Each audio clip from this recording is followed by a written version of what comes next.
and welcome to episode 3 of Arcadiology, where we dig up your favorite arcade relics. My name, of course, is Jordan Carruthers, and I'm here once again with my 3 best friends in the world, the Wiggin brothers. Brad Wiggin. What's up? Sky Wiggin. Hey there. And Mr. Kyle Wiggin. Saw, dudes. As always, we are the #1 podcast on the internet, hosted by 3 brothers and some other random guy. So how's everybody feeling today? You guys excited to get back into this again? Absolutely. Always ready to talk some games. Yep, let's go. Dude, I always wake up in the morning and I'm like, oh, I have to record tonight. That sounds awful. I'm just too tired. Then, like, by the time the nighttime comes and we're recording, I'm like, hell yeah, dude, I'm so into this. Not me. I'm like, oh, I can't wait to get in there and talk about some games with the boys. Just the second you wake up, you're just ready to go. Pretty much. Like, I just woke up, so that's same. Yeah. You wake up and you just press record pretty much. Yeah, I took a fat nap, dude, so I just woke up too. You just copied well this guy rested this time. Well, you guys got that wild work schedule. Your weird third shift stuff. All right, boys, so not going to get right into it. So, of course, we always ask, what's everybody else playing? What are you guys doing to keep yourselves busy? I've been playing some Sea of Stars, a little turn-based RPG game. You guys ever hear that one? I've seen that on Steam. I've heard of it, but again, I haven't played it. Yeah, it's by the same people that made The Messenger, Sky. So I think there's it might a be little on my hype wish for you. list. Oh man, you keep on wishing. It's a good one. it's worth a wish. It's Wish upon a star, bro. It's probably the first turn-based RPG I've played in like 10 plus years. I never want to commit any time to them, but this one I've just been hearing so many good things about it. It's real fun because you're not like a lot of RPGs. You just keep pretty much just hitting attack. Your guy just keeps on going, but you have to like time your hits. Like when your character hits, you press A, and it makes you do like an extra attack. And then there's this whole system with like the order you attack with your characters, and the enemies will have like certain emblems on their head. Like it'll be like a sword or like a different element, and you have to match it with the right element. If you do all of the emblems on their head, then it shuts down their attack, so then they won't be able to attack you. But it's real fun, just the way it keeps you engaged, and you're not just kind of mindlessly clicking A. There's not a whole lot of games I've seen that do that, like an active turn-based battle kind of thing. Yeah, I'm really liking it. It makes it more fun. Can't remember what other game was like it.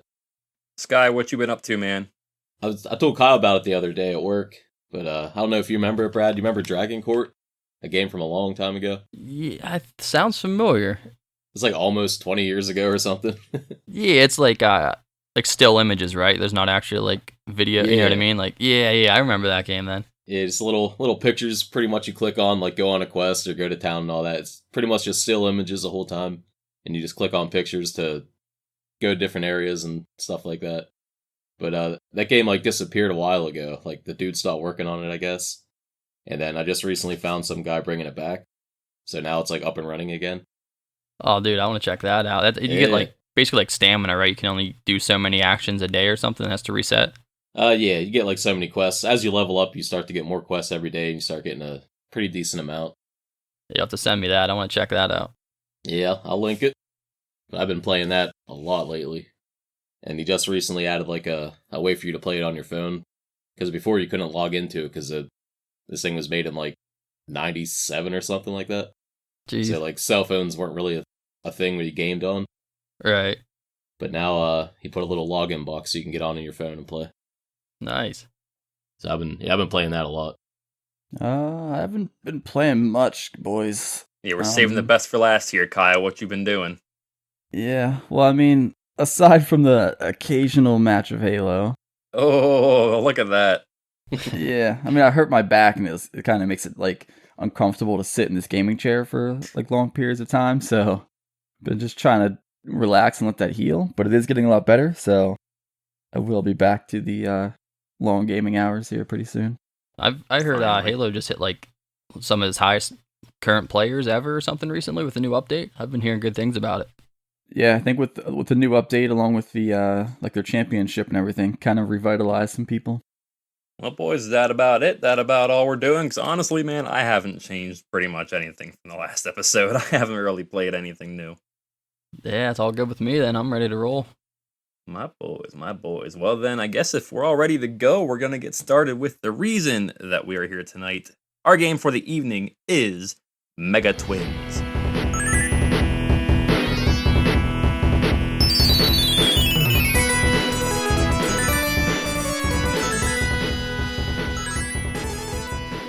Mega Twins is a side-scrolling platformer developed and published by Capcom in 1990. So for a brief run-through here, game stars two twins, of course, or one if you're playing as one player. They're trying to take back their land that's been attacked, a land that's lived in peace for 1,000 years, so apparently everyone's just forgotten how to fight over those 1,000 years, and they're all dead now. But it's up to you to save the land, you're the last two remaining. Your characters are in search of a stone that's supposed to take everything back to normal, called the Dragon Blue Eyes, or as I read it every time I saw it, the Blue Eyes White Dragon, of course, because I'm a nerd. There are 9 stages in the game, 5 rounds, and round 4 has 5 separate stages. Each contain a boss, and typically a mini-boss as well. It's a platformer. You're swarmed by a pretty high level of enemies at all times, so you're pretty much constantly swinging your sword. Your character can also cling to walls to get around better, reach chests. You have a sword, various magic attacks you can use to attack all the enemies on screen. Simple question here, boys. Did you have fun? How much fun did you have playing this game? Because I know I gave some opinions on it already, but I'll let you guys go first here. I had fun with it. I played through it a few times. At first, I didn't really like it. I was pretty rough on it. I was taking my notes, and I was pretty brutal. And then after I played through it a couple more times, it grew on me. The more I understood the game and knew what was going on, I ended up liking it. I can agree with that. Yeah, I was along the same lines. Like, it didn't take that long to sort of get into the groove of it, but it did take a minute or two. I played it and was like, took me a minute to understand that like I even had magic. I was like, I think I just accidentally pressed, because I play on the controller and like I didn't map any buttons, so I didn't know like what I could even do. And so like, I think for like the whole first stage, I think I accidentally pressed the buttons, because I think for my controller I got to press like 2 buttons at once to activate the magic. And so I like accidentally pressed them and my whole screen exploded. And I was like, oh, okay, I guess I have that. But yeah, I enjoyed it. Dude, this game, I felt like I was on like a Japanese game show and I had no idea how to play. Like the whole time. Something just popping off, is going crazy, points everywhere, but I was having fun anyway. Yeah, see, kind of like Kyle said, like I felt like my buttons that it had it set to automatically were super wonky. I had to change it around to have better button control here, because I didn't know what I was doing much at first. I was always pressing the wrong button. And the very first time I played it, I also didn't realize I had magic. And then when I realized I had the magic, oh boy. See, I'm not the kind of person that likes to get too close to the enemy, because that sword that he has, it's very short. You have to get very close. So once I had the magic, especially for the bosses and mini bosses specifically, I was chucking those magic spells out there left and right. Yeah, the range on that sword is pretty bad in the beginning. But one thing with it, it hits above you pretty far, I felt like. So you could kind of like stand under some enemies and hit, and it would just like hit right above you, which was pretty good for clearing out whatever's on top of you without getting too close to them.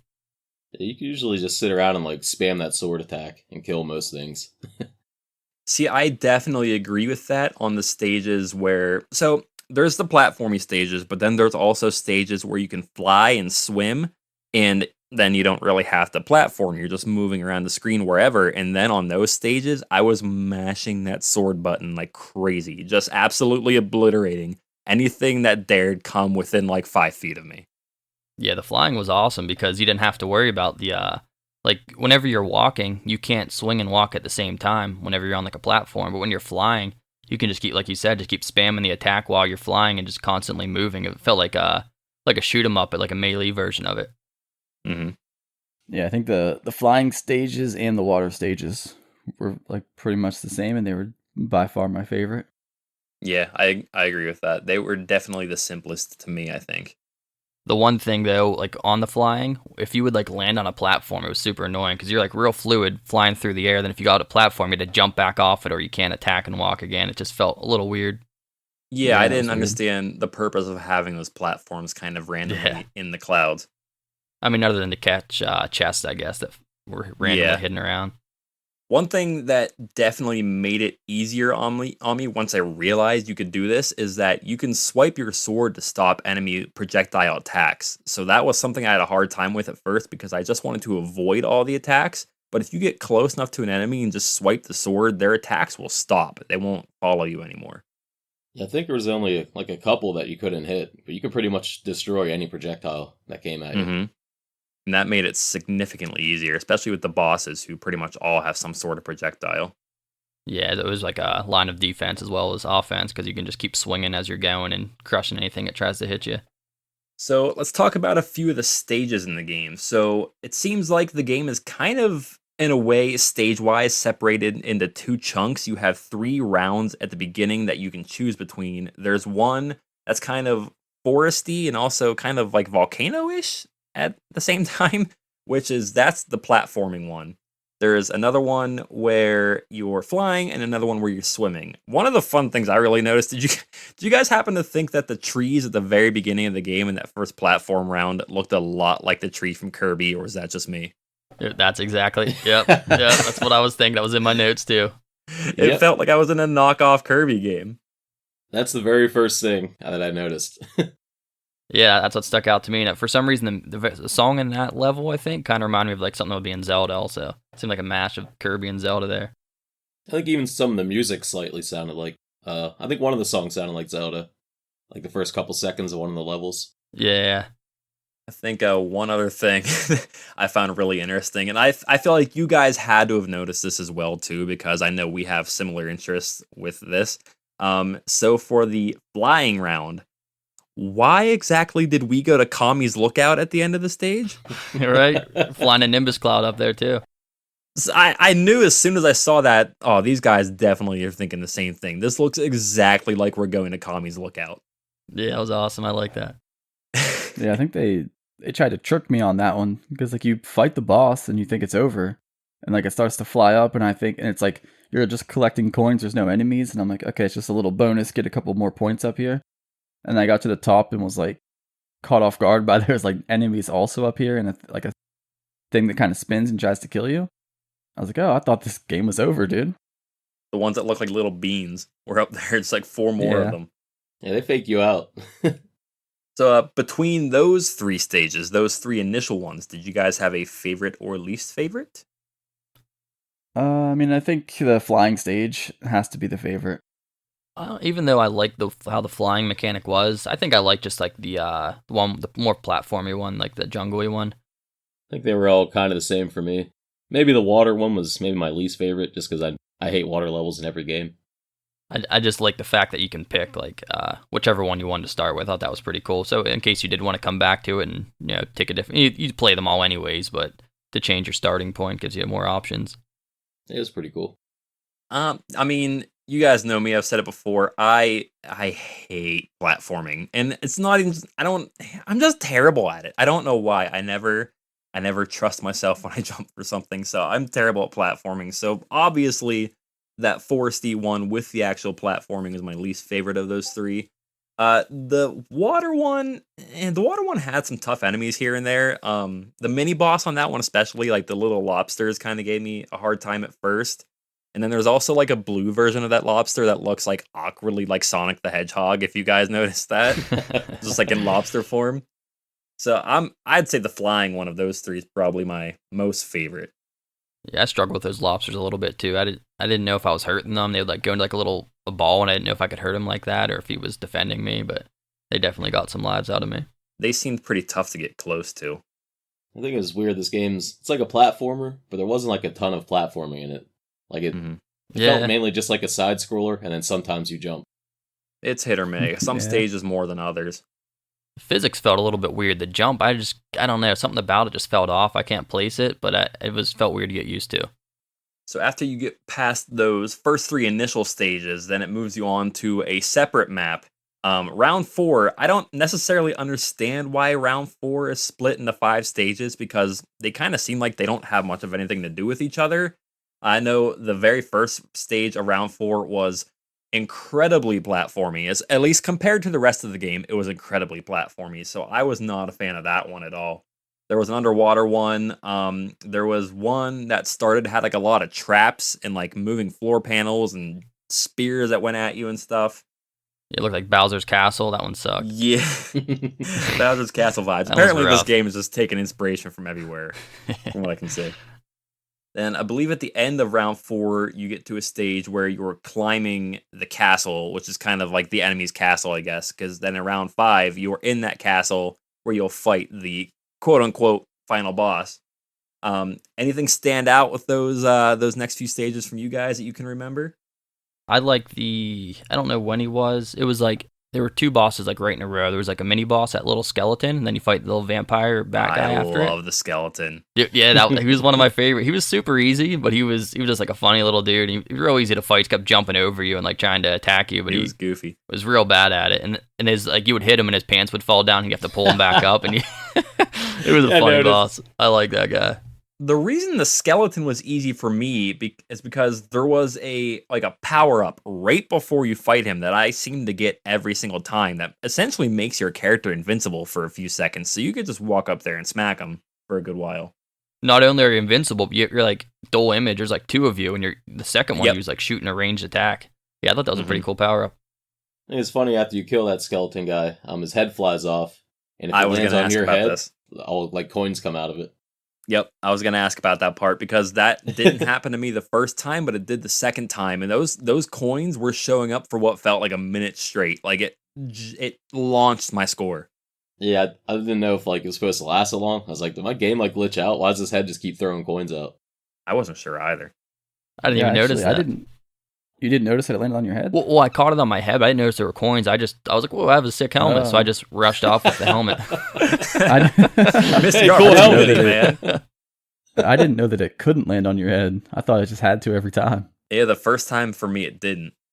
The other one you were talking about, the vampire guy, I think I looked up his name was like Cracula or something, so I don't know what that guy's doing in his spare time, but that dude pissed me off the first time because I couldn't hit him because he moved around so fast. And the second time I played through, I was able to then very easily predict like his movements. I knew what he was going to do next, and at one point in time, I actually just got him stuck in the corner. So every time he swooped down, I hit him, he went right back to the same spot, and we just repeated that until he went down. But that very first time I faced him, he gave me all kinds of problems. Also, I don't know why he's wearing his underwear. I guess maybe he is Cracula, so he's probably can't afford pants. He's spending all his money on something else. That guy kind of reminded me of like a Dragon Ball villain. Yeah, like original Dragon Ball, not Dragon Ball Z. Devilman. Devilman. Is that who you're talking about or no? Kind of. He looked like he could be like a human version of Devilman or something. Yeah, Devilman that's what I was for kind of sure. getting vibes of. Oh yeah, with that same boss, did you catch his pants on your head? Did you guys do that? Yeah, his Just, like, underwear stuns fall you on for a your couple head, seconds. Yeah. I don't know, man. I'm getting some Toriyama vibes from this game here and there. Between the Kami's Lookout and the Devilman looking Cracula dude, and I don't know, man. Something tells me they went and talked to him a little bit. Probably had some inspiration there for sure. Had to have. I'm watching a video of this game in the background, and actually it just got to the part where he's fighting Cracula. Yeah, this dude drove me nuts the first time, but that second time, then it was so easy. I mean, if you look at it, like when you're loading the game and like when it's telling you like the sort of this backstory of what this game's about, and it has like the main character. I guess they're both mains, but the 2 brothers and their babies, and they're like laying down. Like the one guy actually just looks like little baby Goku. I didn't even notice that. Yeah, when they show like in little silhouettes too, before they actually bring the color into it, like it looks like either I think the dude with the sword or something looked like Goku or Vegeta, and then the other guy's outline kind of looked like Krillin, like little Krillin. I was like, dude, this game's like DBZ. Maybe Akira Toriyama worked on this game. It felt like Dragon Ball mixed with like a little bit of Mega Man. I can see that. It's that 4-round or stage 4 or whatever split up kind of seemed like Wily's Castle because you refight some of the bosses in that. I never played a Mega Man, but I've seen enough to kind of get what you're saying. I think you fight that turtle dragon thing twice. Yeah. And I think that's Scorpion also. The dragon, have you guys ever played Chrono Trigger? Because the dragon kind of reminded me of the dragon tank from that game a little bit. I have played Chrono Trigger, but I'm drawing a blank. It was so long ago, but I used to love that game, but I don't remember the dragon. Yeah, it's the part where you're escaping from prison early in the game, and they have the dragon tank that you have to fight. It kind of reminded me, just the way it kind of like moves in and out. I don't know. It just gave me some dragon tank vibes. And also that I think the first level of round 4 had that green guy you fight at the end of it. He like summons little I don't are they like pea pods or peanuts or They something? look like beans. Yeah, he Oh, throws like yeah. the little bean monsters at you before he comes to fight you himself. But like that guy kind of reminded me. Looked like he could be like one of the Kais from DBZ. He had like the shirt on with a little symbol and stuff. Yeah, I could see it. Oh yeah, I did notice the symbol. That guy was super easy. I thought he was one of the easiest bosses in the game. Yeah, he had a real simple pattern. He was a fun fight though with how easy it was. As soon as I knew he was gonna kind of launch his attack, I just clung to the wall beside me. The only thing though, whenever he first comes out, the first time I just tried to spam all my magic, but you can't hurt him until he jumps off his cloud. So I wasted all my stuff the first time through. Yeah. I was like, ah, man. I made that mistake before too. You gotta wait until he actually comes down to fight you himself. But speaking of running out of magic, I thought it was kind of, unless I missed something, your sword charges up like if you don't do anything, and then you can like shoot like a ranged attack kind of. But if you I have did magic, notice, yeah. that doesn't work. So it kind of sucks because like you want to save your magic till you need it, but then you don't have any range with your sword. I feel like there should have been a way to handle both of them together. Yeah, I didn't know the exact mechanics of it. I just kind of noticed every now and then it was charging up and launching like a blade beam. Kind of, once again, like Zelda. Like You didn't see the little bar like on the bottom of the screen? I saw the bar, yeah. But it didn't. Did you say like you needed like actual magic to use it too or something? Or did I mishear you? No, the opposite it seemed like for me. Like if you have like your little magic pearls or Oh. whatever, your sword won't charge. It only charges if you don't have any. Well, yeah, that is something else we should probably mention then. For the magic attacks, you are limited. I don't really think we mentioned that. You have a certain limited amount of magic attacks at a time, and you can get them. You can get more of them throughout the stage. There's like these like little clam-looking things on the stage you can attack, and every time I saw those, I was so happy because I always went crazy with the magic for the boss fights because it just made them so much easier, and you didn't have to put yourself in such a dangerous position getting too close. Yeah, I think that was always the play, was to just save up all the magic you can. I don't think they were almost never necessary to use them during a stage, but then you just get to the boss and kind of unload all the magic. Absolutely. And I actually didn't notice, like Brad was saying, like sometimes I would have my sword would charge up and then sometimes it wouldn't, and I just assumed it was another power up that maybe I didn't have at the moment. So I never actually realized that it was like a pseudo magic. So like if you didn't have any magic, it kind of gave you that to supplement. Yeah, that is a mechanic I don't fully get. I thought that was one of the sword pickups you got. I didn't really notice when I was getting that.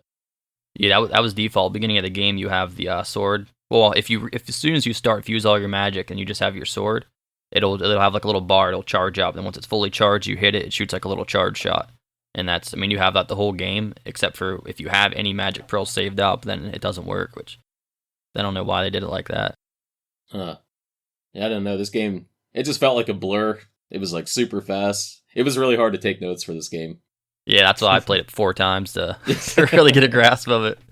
See, I played it a few times, and then I actually put a YouTube playthrough on and like put it on like 2 times speed to get through it quick, and that's when I took my notes. I watched that playthrough of it and took notes watching the other guy play it, and I'm like, oh yeah, I remember that part. Let me write this down and whatnot. And another thing with the magic, like I think there were like 4 different abilities, depending on what color pearl you picked up. It changed like your whole magic set. Did you guys notice that? Yeah, there were a few different ones. I couldn't find like if they had any specific names of the attacks or anything, but like there's one.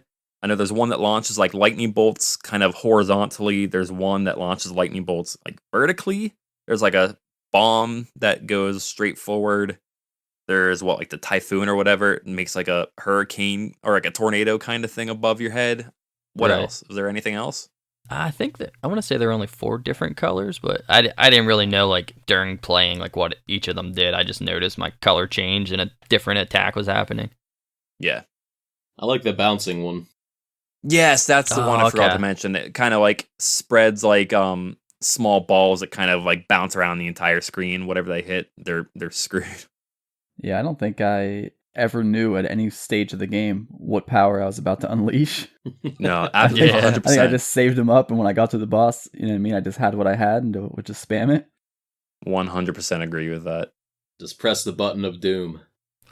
Yeah, I think when I got there, like and I just started mashing the magic button, that the boss and I were both surprised at what happened. No one knew it was coming. No. The only one I really paid attention to was like the typhoon magic, because that one, like I said, it launches like directly above you. So if the boss is beside you, then you kind of just wasted it. Yeah, I didn't notice that with some of them because I didn't know which one I was using, so I would kind of just like throw it out there and it completely missed them. I was expecting it just to hit the whole screen, but some of them don't hit the whole screen. They only hit like certain sections, so I would waste a couple of them that way. Mm-hmm. Oh, one more thing about the magic. I think you only started. Well, I know you only started off with 3, but even if you collected more, you were maxed out at 3. But I don't know if it had something to do with like the upgrades with the swords. But by the end of the game, I was able to hold 5 of them. I remember there having more than 3. Yeah, I don't know if it was tied to the sword upgrades, because I know your sword gets upgraded too as you go. Yeah, I don't know then. I thought you could just always have more than 3, but maybe I wasn't paying much attention to it. Yeah, it's definitely capped at 3. I think it has something to do with those upgrades. That'd be my only guess, because I tested it, because I was like, the first time I went through, I ended up with more than 3, and then I started back over. Like, I'm going to try to preserve my magic until I really need it, and I couldn't get more than 3 for a while until I got further in the game. Okay. Yeah, I didn't pay too much attention to it. Just tried to save as much of it as I possibly could for the boss, and that was that. The sword upgrade was nice, though. Did you guys notice that by the end of the game, how much further your sword hits? From time to time, I noticed I had upgrades. They weren't permanent, were they? Or were they? Yeah, it was like, I don't know. It also increased your HP, it looked like, because they had a huge HP bar by the end of the game, too, and it seemed to go up whenever you grab the sword upgrade. It like makes you hit a little further, I think. I know by the end of the game, my sword was hitting way further than the beginning. So I'm assuming it had something to do with that. Yeah, the HP definitely increased. There were like a couple different sword upgrades, but to be honest, I had no idea what they were doing. Like one of them would pick up and it was like blue and it looked the same to me, and then I picked up a gold one and it looked like it did the same thing to me. So yeah, I'm not really sure what they were doing. I thought there was consecutive upgrades, like you're just working, you're powering it up stronger and stronger, but I could be wrong on that.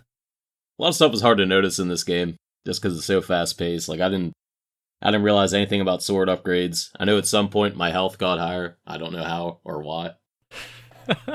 Like I just kept playing and running forward. Yeah, I think you're so focused on just picking up the upgrades and not getting hit by things. In some of the levels, like especially towards like the end where you're on like the exploding castles, like when you have to go up and down the castle, the screen is like forcing you to move. So you don't really have time. You're just trying to like avoid everything. So I'm just grabbing whatever I can and keep moving. So it's hard to track what you've picked up. Yeah, there's no moment where you can just sit still and take stock of what you have, what's going on, upgrades. You have to keep moving. Yeah, that was one thing about this game that is definitely a negative. Whether it's the story or the actual gameplay, I very, very often had no idea what was going on. I just powered through it, swung my sword, and tried to finish the game. I never knew what any of the upgrades were I was getting. The story made no sense to me. It seemed like it kind of went through everything pretty quick, and it seems like a generic story, sure, but at the same time, I couldn't tell you very much of anything about it. Yeah, I paid no attention to the story. I was just there for the gameplay. It made no sense to me. Yeah, I tried to read it, but even when it's giving like the text and like telling you the story in the beginning, it's just like auto skips. It's like you can't even sit there and read it. They don't even want you to read it. Even the story's too fast.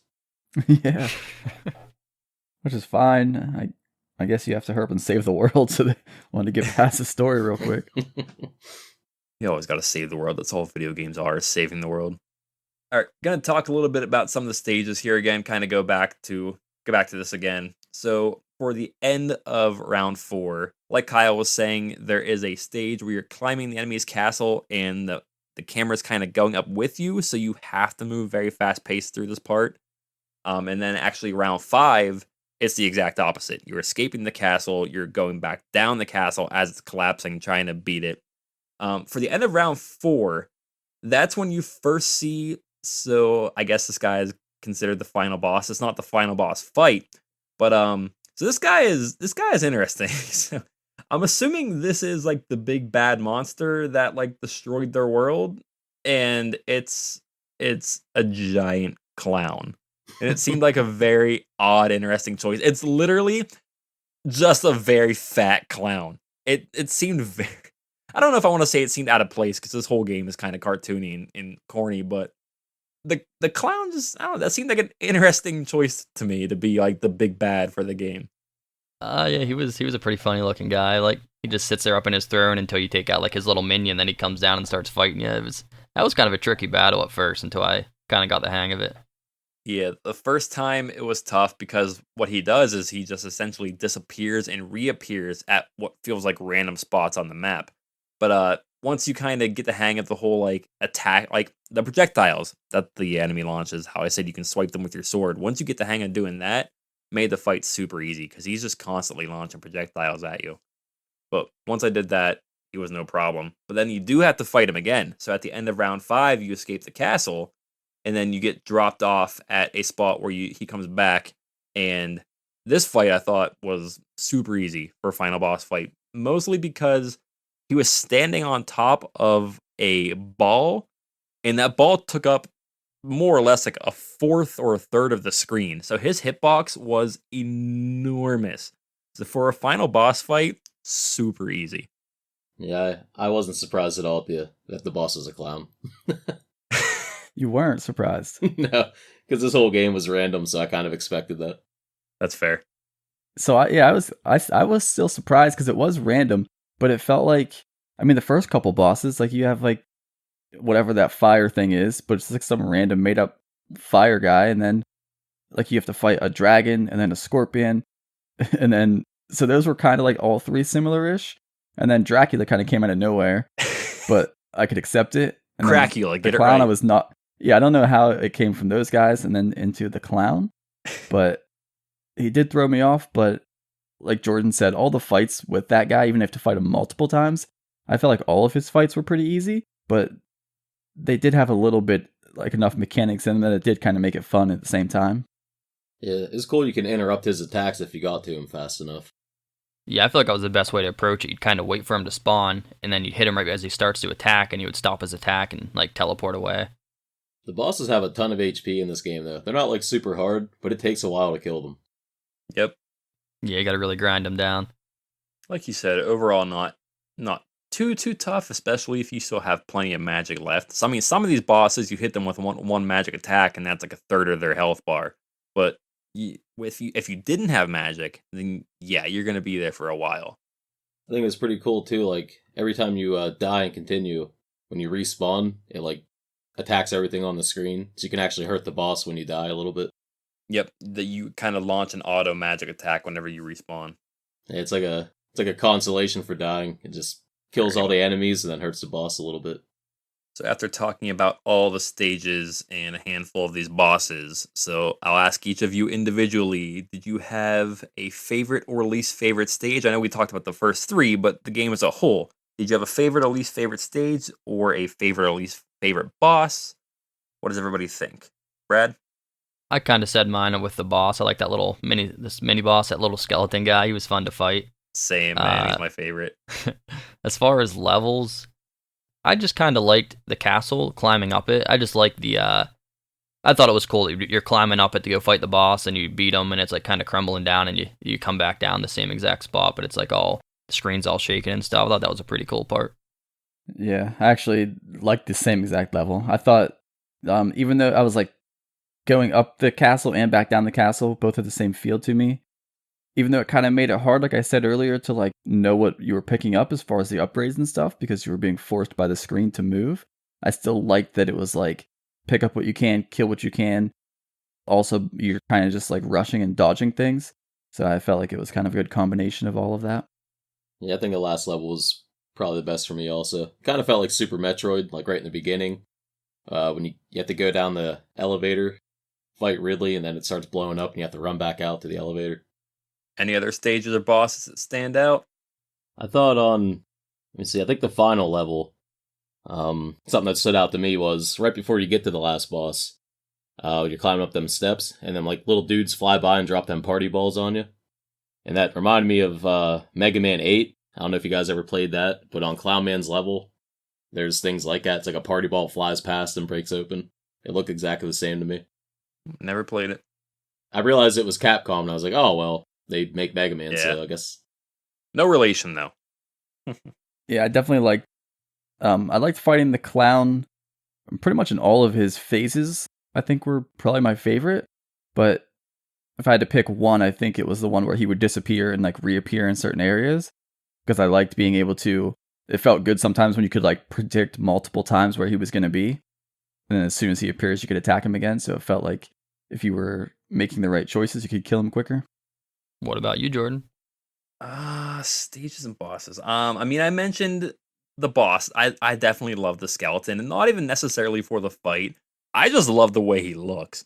Like because his skull is like 10 times the size of his body. He's just so goofy looking, and I love him. He's my best friend. As for stages, I believe it's round 4, stage 4. It's one of the flying stages, and you're kind of going upwards through the whole thing, and there's a bunch of cannons you have to take out. Then the mini boss is one of the scorpion bosses you have to fight. I like that stage. The flying ones definitely seemed the easiest overall to me. Then the boss at the end of that stage was the one that was kind of like the tank that had the big guy with the pickaxe in it. That fight was a little tough because he had a huge range, but it was way easier if you were able to get behind him. Yeah, I hated fighting that guy. It was like how he'd throw his axe behind. Whenever he's in like a tank, he's like on treads at first. And he was like takes up half the screen. It was so hard to dodge. And once you get into like his second stage when he's just like on his own without that, it was a little easier to maneuver, I thought. You have to get him off that tank as soon as possible. So Brad, you mentioned earlier about there being chests throughout the game. So typically a chest just contains coins and whatnot for your score. So can anybody explain the green chests that just randomly had frogs inside of them? Yeah, they're just there to sabotage you, I guess. There's no value in them. It's not like it's like a trick though. Like the chest is just green. Like you know what it is. So what's the purpose of them? I mean, the frogs, they hurt you, right? I don't think they help you in any way. Nope, they're just enemies. Like, hey, this is a trap. Don't hit it. And you're just like, okay. Pretty much, yeah. They'll get you the first time very first time you ever play the game, but that's about it. After that, you already know. I don't like. Why even include them at all? Just add a different enemy or something in the game. I'll tell you why it was included, because I hit every single green chest because I thought surely one of these, they're trying to make me think that it's just frogs, but there's got to be something in one of these. And so I hit every one of them. They were there for Kyle. I agree. I hit every single one. It's like, you never know, man. Maybe this will be the one that has some kind of green superpower. I don't know, everything about the game just so weird and random. It was definitely some kind of weird acid trip or something, man. I don't know. You know why I wasn't surprised by that clown boss? Why's that? Because in one of the levels, there's an enemy. It looks like a stingray flying through the air. He's wearing boxing gloves, and he spawns flying turnips. That's why. That's why nothing surprises me. It's a logical combination. What do you mean? That makes sense. Have you never been in the ocean before, Skylar? I have, but I haven't seen a stingray wearing boxing gloves with vegetables in his pocket, so... You clearly aren't exploring well enough. Vegetables that have wings, by the way. Dude, that's how Steve Irwin died, dude. Come on. Yeah. I'd probably die if I saw that thing. Yeah, dude, you just knocked them out. But as far as regular chests, they were just like random chests. Like you couldn't see them. They were just hidden in the background. You would just hit the air randomly and chests would fall out. Sometimes you'd get a sword upgrade or coins or more health.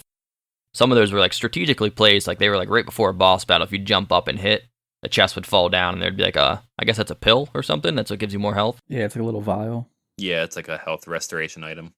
But yeah, I was just swinging everywhere. Maybe that's why the game seems so crazy. The whole time your guy's popping pills. Yeah.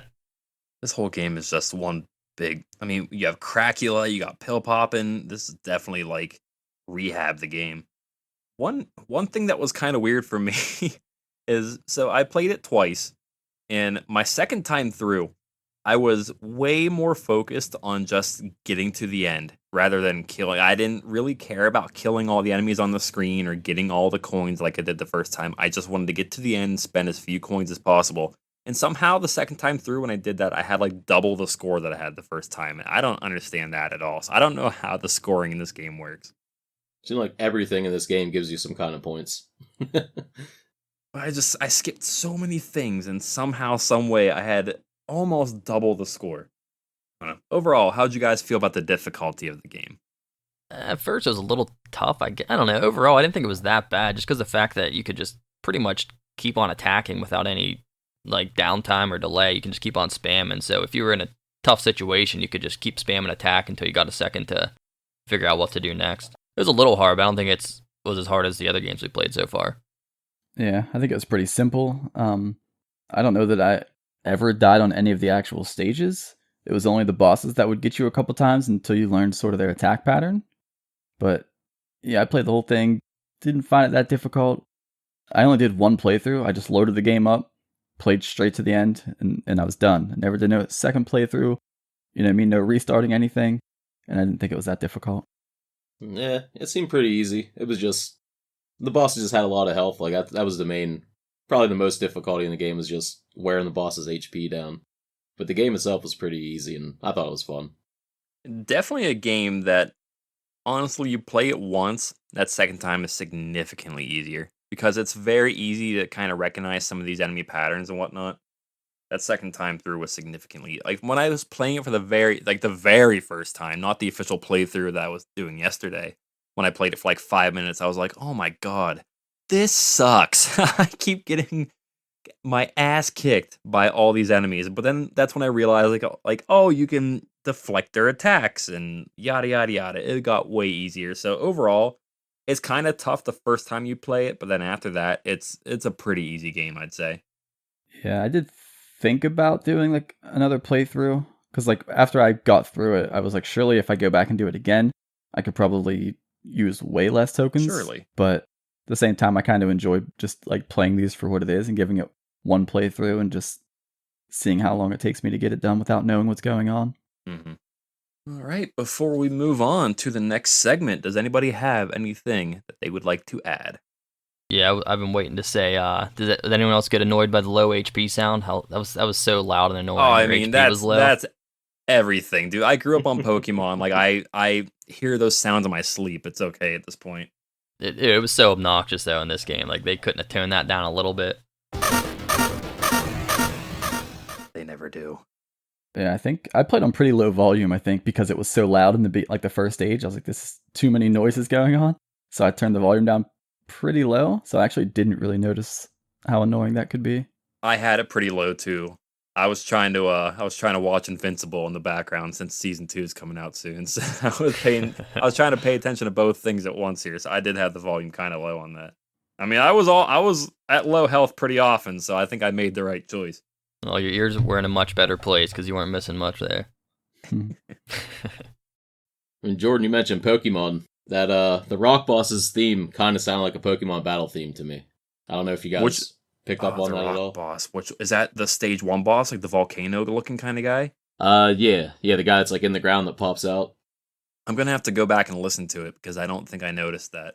Maybe not the whole thing, but I think it's a part. It'd be like a little chromatic run, little kind of like Pokemon. Oh, I know.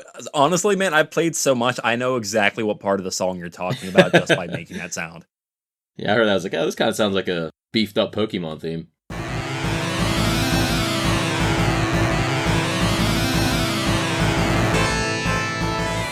Yeah, the music was pretty cool in this game too. It was very arcadey for sure. Anybody else like to add anything before we move on to Mr. Bradley's segment? I just think the game overall, I think it had so many parts to it where you thought you were beating the game and then it just kept going. And I thought like in the beginning when the first time it happened, it was literally after like it shows you in the beginning there's 3 stages. And you're like, okay, like you get through this, you're on like the 3rd stage, whichever way you started, it didn't matter, but you would get to the end and then I thought like, okay, this is the 3rd stage and it like looks like the game's sort of ending and then now there's more enemies and it keeps going. And then it did it like 3 or 4 times to where like the first couple I was like, oh, that was kind of cool. Like I'm still playing. And then it just did it so much that I was like, all right, dude, like how long are we going to go through this? Like, am I beating the game or not, dude? So it's funny that you mentioned that because before you hopped into the voice channel here with us, when it was just me, Brad, and Sky, I said pretty much that exact same thing. So the game starts off, the map you can see, it has 3 stages on the map.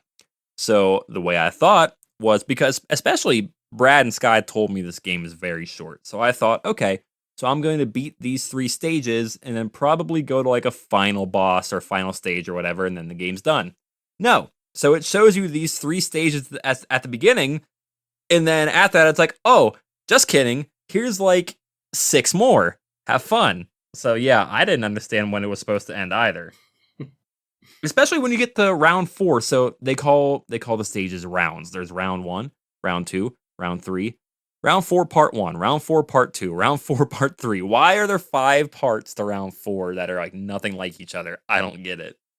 Yeah, it was a little misleading, and you had to fight like all the bosses. Like, I mean, not all of them, but some of them you fought 2 times, Mm-hmm. and you have to fight the final boss. Like, I think I fought him probably at least 38 times. This game was very different for you than me. Holy crap. One more thing. I don't know if you guys seen this or not. Probably not if you only played through it once, you might not have noticed. But after you beat the final boss of the game, you know, like that little blue gem comes out of them, you grab it, and then they say whatever, you beat the game. Blue Eyes White Dragon. Yeah. Well, one of my playthroughs, I didn't grab that gem, and it disappeared, and the game ended, and I actually got a bad ending from it. I had no idea that was a thing. So if you can get the whole way to the end of the game, kill the final boss, and in the last few seconds, if you don't grab the thing he drops, you get a bad ending. I never would have guessed. What's I the thought it was point? kind of weird. I don't know.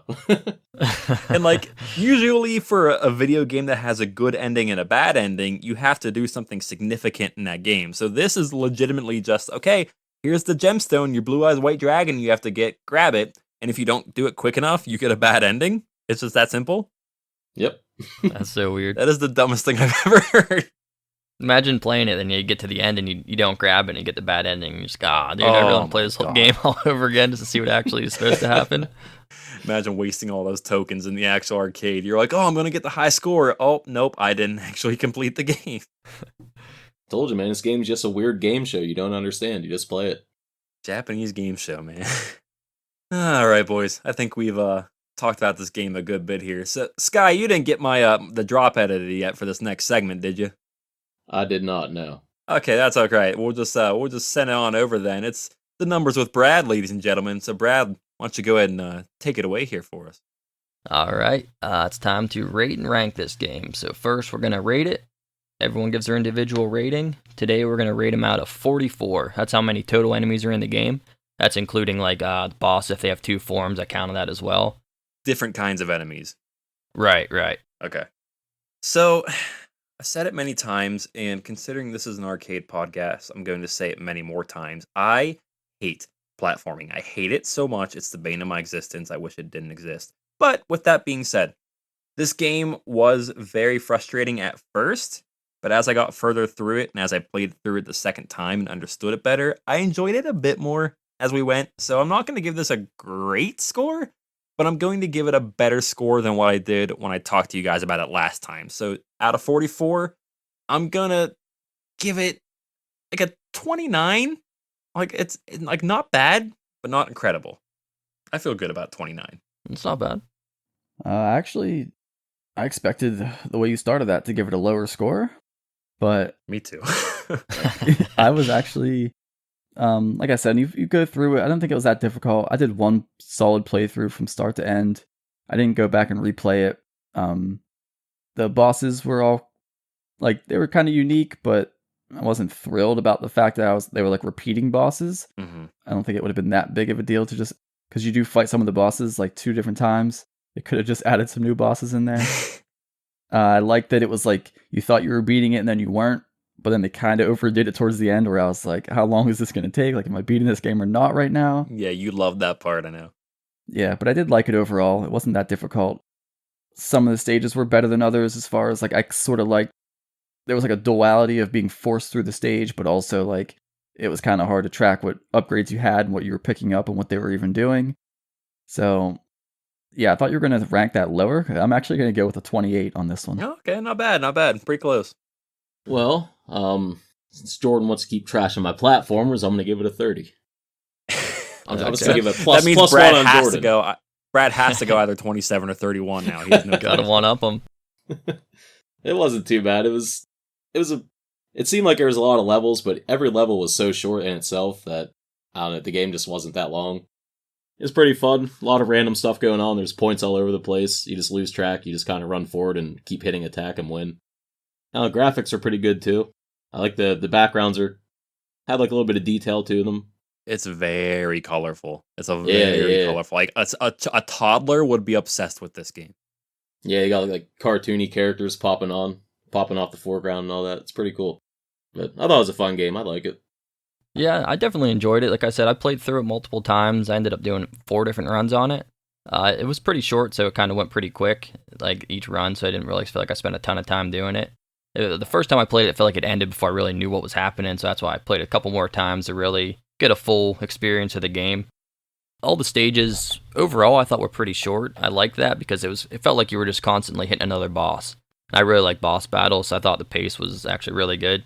And just, like I said in the beginning, having an option to pick your stage as far as an arcade game goes, I think that's a pretty good bonus, because if you want to come back to it and try it another time, you can change up how you want to start it.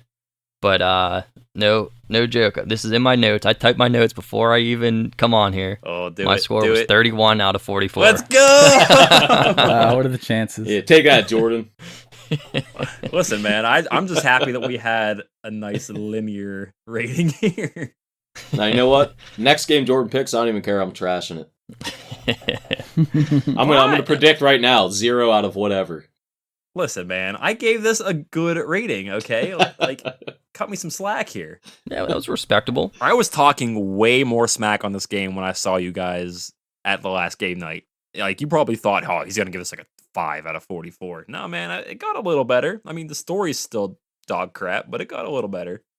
I feel like I'm flying under the radar here, but I did rank this lower than Jordan. Yeah, exactly. You know what? You were respectful about it. I was respectful. Listen, it's not that I hate them, it's just that I'm so bad at them, guys. I've never even beaten a main series Mario game, guys. I just can't do it. I don't know. I don't trust myself when I jump the platform. I'm going to come clean here. My initial notes, the first time I played through it, I had a 13 out of 44. So I think you guys will increase if you played it more. So I'm just saying. And I'm the one who's the bad guy here, apparently. Hey, my official rating's 31. I don't want to hear it. What happened on that first playthrough? It was just too hectic. I didn't know what was going on. It wasn't I know having what fun. it was. It was that box of frogs. It might have been. Oh, Frogs got to me. frogs, man. Hey, treasure. Frogs, what is this? All right, so let's officially rank this game then. We got Alien Syndrome sitting at 1, Metal Slug at 2. Where does Mega Twins fall? Oh yeah, you guys go first. I want to hear what you say here. I mean, I think Alien Syndrome is still 1, and then I would probably put this at number 2, and then bump Metal Slug down to 3. I don't know. Metal Slug was fine, but it was like, I'm actually just not into those like old school like commando army looking games.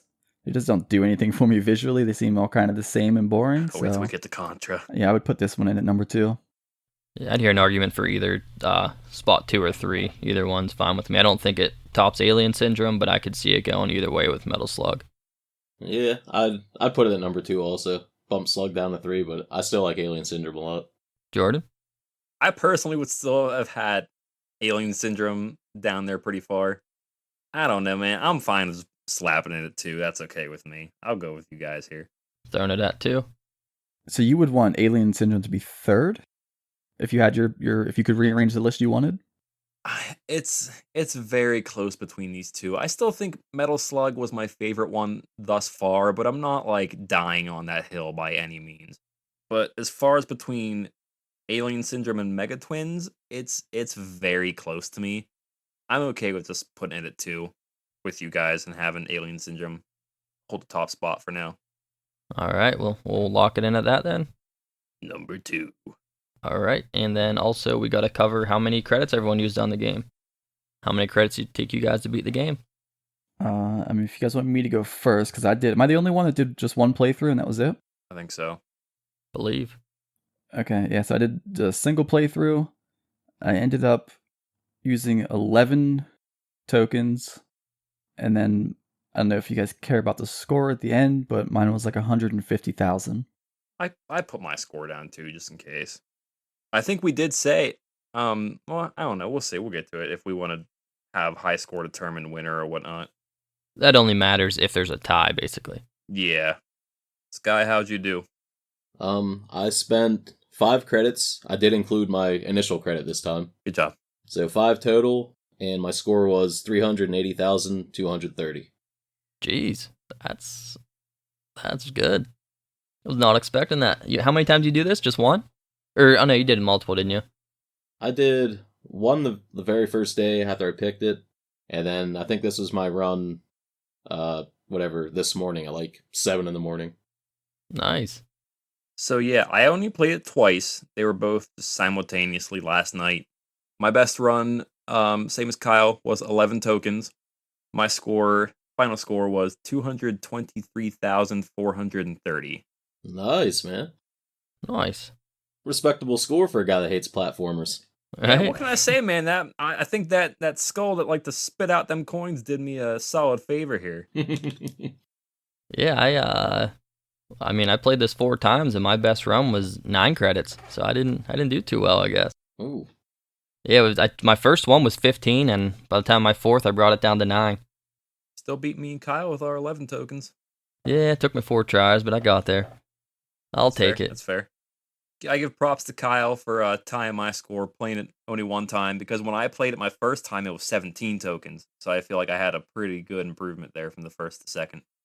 Yeah, I felt like I was getting diminishing returns. I was like, all right, I'm not doing this a 5th time. I brought it down to 9 from 15. Nah, it's not worth it. Nah, dude, I was satisfied, because by the time I finished my second run last night, it was like 10:30. I'm like, all right, we're good here. Yeah, I think I could just blow through the stages. I thought they were all pretty easy, and then it was just getting to the bosses and figuring out what their mechanics and stuff were. And then once they might get a little cheesy death or two out of you, and then once you kind of learned their pattern, it was pretty simple after that. I'm wondering how hectic this game would be if you were to do it 2 players.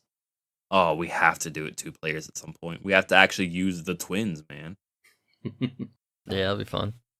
I think one thing that definitely kind of screwed my score here that cost me a lot of lives is like when I noticed a boss was getting very low on health, like they had just that sliver left, I went in hard. Like I went full kamikaze mode and just went in there and swung my sword like a freaking maniac. And then of course I die a few times because I'm just going full bonsai mode at him. But once I see he's like just hanging on for life, man, I see the blood in the water and I'm going for it.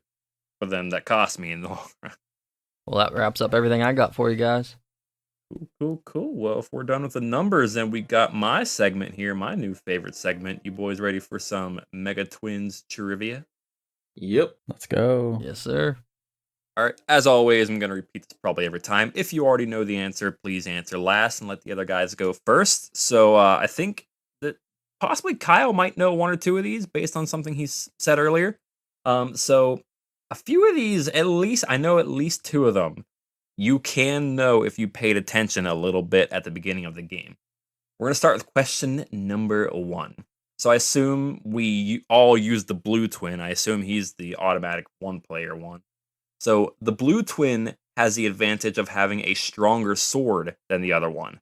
So what advantage does the red twin have over the blue? So is it A, he can carry more magic attacks, B, he has higher HP, or C, he moves faster? I'm gonna go with, I think, B. Okay.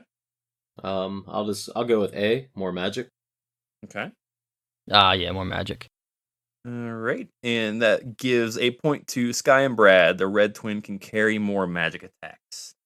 I'm fairly certain that's only for the console versions, because I did try to test this with 2 characters, and you can't even put the second character in unless you put in 2 credits, and it only plays 2-player. It's kind of weird, because I did actually read that and was trying to test it, and I didn't see that happening for me.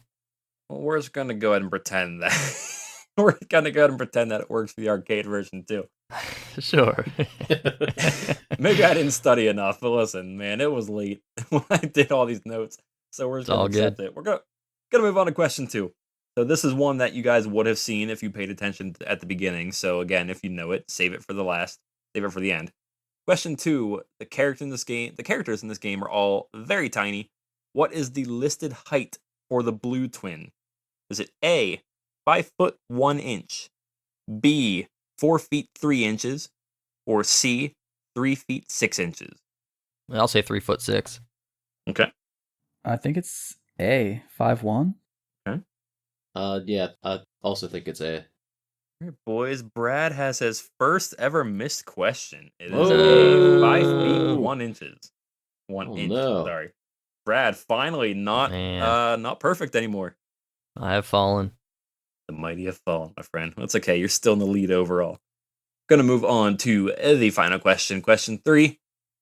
So, once again, this is one that you should have seen at the very beginning of the game if you were paying attention. How old are the twins? A, 13, B, 15, or C, 18? I want to say 13. Okay. I mean, this is a shot in the dark, but I'm gonna say 15. Okay. My guess is 15 as well. Alrighty. So we have a 3-way tie for score for this game alone. You got 2 questions correct. They are 15 years old. So that brings the total score for trivia. Brad has 8. Sky has 5. Kyle also has 5. Congratulations. It's always fun.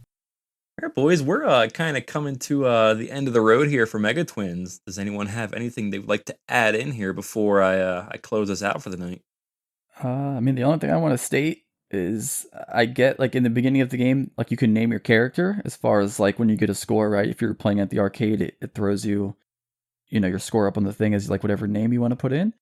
But I found it odd, unless it's stated somewhere else, but they tell you how tall these kids are. They tell you how old they are. They tell you how much they weigh. They even tell you, I think they tell you the name of the people that raised them, but they never tell you what their actual names are. So I don't know if this was just a thing for me here. I don't know if maybe it's like a random generator. So I did at least go into the start of the game a third time. I didn't play through it, but I wanted to see something at the beginning again. But I didn't enter a name, and it auto filled in the name Ron, just RON. Now, like I said, I don't know if that's just like a random name generator, if it gives you a random name if you don't pick one. But I mean, he doesn't look like a Ron to me, but that's what happened for me whenever I did it. Yeah, it's random. I did the same thing, and the name I got was Pip. So Okay, so it is random then. I was Bill at one point. BIL. Well, Yeah, there so we it's go. odd they give you There's your all those answer, other Kyle. details. Yeah, that's weird. He's a man of many names. All right, last chance, boys. Last call. Anything else? I think I'm good. All right. Well, if we're all set and ready to go, then, boys, I had a fun time with you here tonight. I'm going to close us out.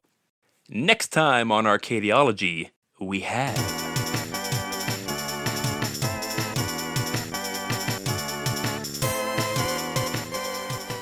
So, as always, you can follow us at pretty much all social media at Arcadiology. We are actually posting now. I think the last time we did an episode, we hadn't actually posted anything yet.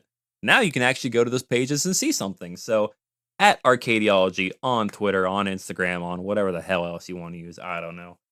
Brad, Sky, Kyle, love you boys. It's been fun. Later on, man. See ya. See you later, boys. All right, insert closing line here. Goodbye.